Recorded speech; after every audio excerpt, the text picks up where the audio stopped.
Hey everyone, welcome back to my channel. I'm Kayla and it's time to crack into a good book.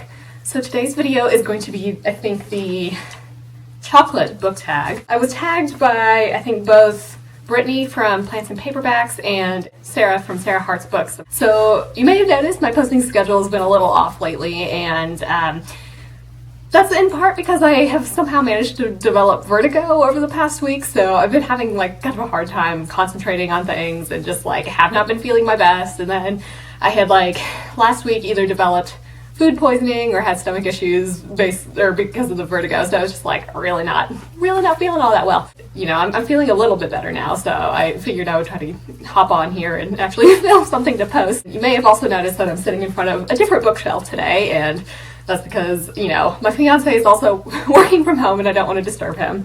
So the first question is Dark Chocolate, a book that covers a dark topic. So abuse, domestic violence, rape, loneliness, bullying, death, etc. So, I mean, there's obviously a lot of books that could cover this, but I thought I would pick something that I haven't, I think, ever talked about on my channel, and that is Verity by Colleen Hoover. And I read this, I don't know, a year or so ago, and actually ended up enjoying it, even though it's kind of messed up. So the general premise here is that our main character is kind of a struggling writer, and she's hired to kind of ghostwrite for a more famous author who has been injured, and her husband has hired our main character to finish out this book series. Our main character goes to their house and is looking through notes that the more famous author has, and basically she ends up finding this unfinished autobiography. And basically this family has had a lot of things happen. One of their daughters has died. When our main character is reading this autobiography, there's some things that she learns about what really happened the day that their daughter died, and just, you know, things like that. And then our main character starts to develop feelings for the author's husband. It's basically a whole bunch of kind of messed up stuff, but yet it's really engaging. So yeah, I think that's the choice that we're gonna go with for this. So the second question is white chocolate, which is not actually chocolate. Not a fan of that. Your favorite lighthearted or humorous read. So for this, I actually decided to go with Hyperbole and a Half by Allie Brosh. So I'm sure you all, or most of you, have seen these comics floating around on the internet. But it's just this goofy art style and just really hilarious. So I picked this up, I don't know, several years ago, and just thought it was really adorable and really quite funny. There's some special dogs in here, and yeah, I would definitely recommend it. In fact, the third question is Milk Chocolate, a book that has a lot of hype that you're dying to read. So for this, I chose an upcoming book. I think that releases next month, so I'll obviously talk about it more again in my April releases video, but that is Bonds of Brass by Emily Skrutsky. So this is a sci-fi book that I've seen quite a bit of hype for already, and I've heard it's really great, so I'm very much excited for this. So one of our main characters is a pilot, and he is risking everything to save his best friend, I guess, who he may have feelings for, and basically it's unclear to me if he or his best friend is the heir to this galactic empire. So that's kind of all I know about it, but that sounds really awesome. So I seem to remember seeing somebody describe it as what we could have gotten if Poe and Finn from the most recent Star Wars movies actually had a crush on each other or something like that. So question 4 is chocolate with a caramel center. So this is name a book that made you feel all gooey in the middle while reading it.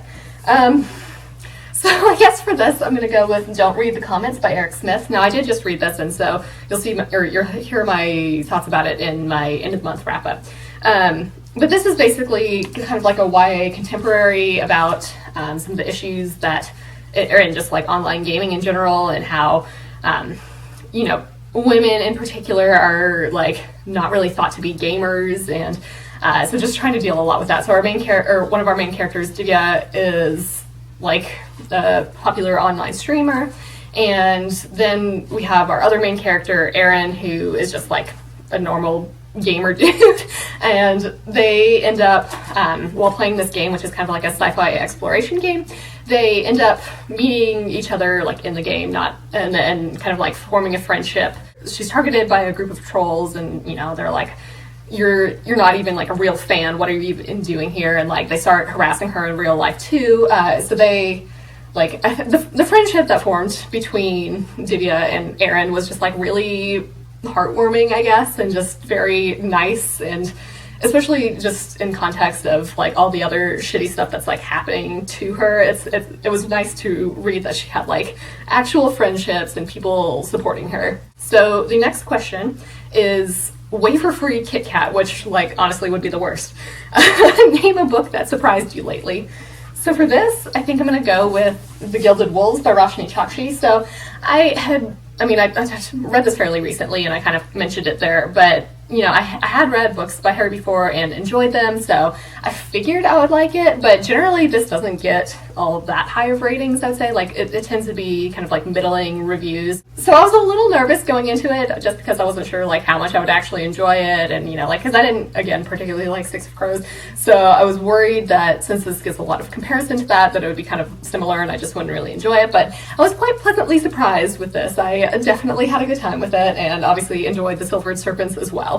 Then the next question is Snickers, a book that you were going nuts about. So obviously, this is going to be Battleground by Jim Butcher. I think that was yesterday or 2 days ago. I don't mean, like, what is time anymore?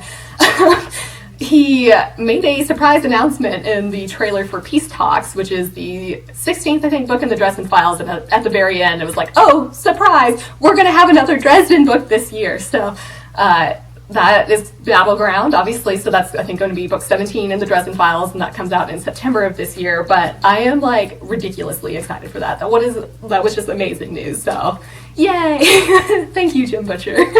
Question 7 is Hot Chocolate with Cream and Marshmallows. What book would you turn to for a comfort read? So, again, this is one that I had several choices with, but I think I'm going to go with Elantris by Brandon Sanderson, because I guess, I'm not sure I've actually mentioned this on my channel, but this is one of my favorite Brandon Sanderson books. So this is kind of, right now it's a standalone. I think he was going to write more in this world at some point, and I think there was like a short story in Arcanum Unbound or Unbounded. I never remember which one it is, but it's like always the one that sounds weird to me. I think it's Arcanum or Unbound. So Elantris used to be this place where, you know, there were a lot of like magical beings and just like a place full of light, but then something happened and like basically their gifts got corrupted. And so like the people of this city kind of became these like shriveled monster-y type creatures. And like the city itself is just like really nasty and awful. So Elantris used to be the capital of this country, but obviously since it like went into decay, it moved to the capital. But anyway, so one of our main characters is the crown prince, and then we have a princess who like comes as, you know, to marry the crown prince. So she gets there and finds out that the crown prince has died. So our princess is basically like considered to be his widow now, and she has to kind of fight against a high priest who has come to the capital to kind of like convert everyone and claim the country for his emperor and god. The crown prince is actually not dead. The crown prince has been like afflicted, I guess, by this curse of Elantris, and his father exiles him to the city, and basically he starts like trying to improve things in Elantris itself. This was really enjoyable. I think it's one of his books that aren't really talked about as much, I would say, and I would definitely recommend it. I thought it was fantastic. I think it's like a very self-contained story as well, so if you're looking for something that could, I guess, technically be, you know, a standalone, at least right now, I would definitely pick this up.